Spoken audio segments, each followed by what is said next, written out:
Yeah. No, it's Yeah. so the thing that I've read and I've seen and I've heard, from whether it's books, interviews, professors, teachers, whatever it is, it's so crazy. Kind of a couple points here. First off, like you said, especially when we're in this industry, I know, especially when you're starting out, it can be tough, but I feel like you really have to force yourself to watch yourself because you're not, Yeah. you're still developing and you haven't arrived yet. I can imagine big movie stars, right? You hear about them, they're like, yeah, I haven't Yep. seen the movie and I'll see it for the first time at the premiere. I'm just too busy with other stuff. I know I've hit my stuff. I'm with a good director. I'm with a good writer. I'm kind of good there. So I really don't need to watch myself. But I know, right now, even still, I'm like, I still got to get. I'm not Joe Rogan. I got to force myself to watch my podcast. I have to listen to myself, and I have to get better. Yeah. And I imagine when you're looking at self tapes, you go back and look at the films that you're done. You're like, okay, I've had some success here, but there's still a lot of, you're always looking to improve. So Absolutely. and and what I'm getting at here is when you're watching yourself so much, again to your point, and then you have someone, you're just like, I'm too close to this. You know yourself too well, and you're looking at other things that people aren't even going to notice, or something that you think is ugly is actually unique to someone else. And when it gets across the right eyes, or just a new set of eyes, they see that's something different in you. And Yeah. sometimes you can kill something and not knock it out of the park, but if you don't fit the style or the mold or the look, it doesn't really matter how much of a good of an audition it is. Sometimes it comes down to, hey, maybe this guy didn't have the best audition or this girl didn't have the best audition, but they fit the look and the story we're kind of trying to tell here. Going for. Yep. And it's such, it's so, I don't, objective, subjective, whatever, the right term is. Same. I mean, that's what it comes down to. And I feel like that, people that are on the outside or, aren't thinking and looking at this stuff all the time don't really Hmm. understand. It's not, Hmm. what the best resume is. You look at, I read this over quarantine. I read this huge book about The Office, right? They were trying to shoot, it was a mockumentary. It was a documentary. They aren't going to go and put a bunch of big stars in there with Yeah. more accomplished actors, because that wasn't what they were going for. Now, all those people in the show, we know now, we know their faces, we know their names, they've Yep. gone to do other stuff.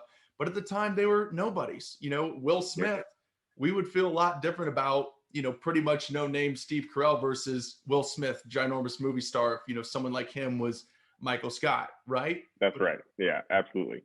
I mean, you would think you could sell and get more viewers with Will Smith, but again, to what we're talking about, it's what they were going for, and no names fit with what they were going to do. And that's just, something that I always like to try to get the point across when it comes up, because not everyone understands that. And I think that's what makes it so tough, yet so Yeah. intriguing and exciting to someone that's going after it. You know what I mean?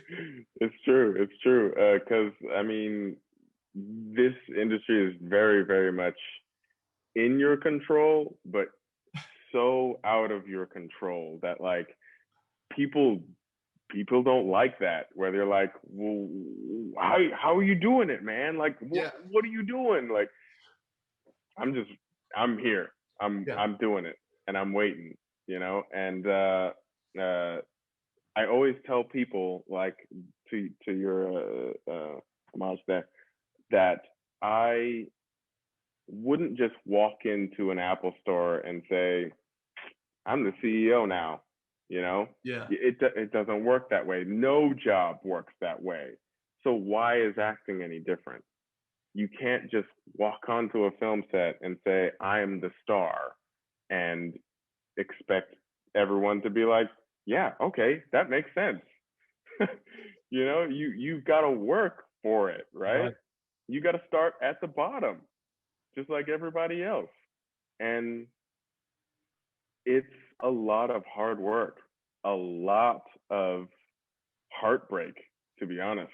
And but uh, once you prepare enough, and that one role comes to you, you will be ready. That's the goal, to just always be ready for that role that is meant for you. You know what I mean? And a lot of people forget about that. They just think like, oh, I'm just gonna randomly get this role and then uh, it'll be mine. Don't worry about it. But no, you still have to work for your role, even though it's your perfect description, even though your personality is absolutely spot on. It's not guaranteed, you know? Yeah. And yeah, that's what it is.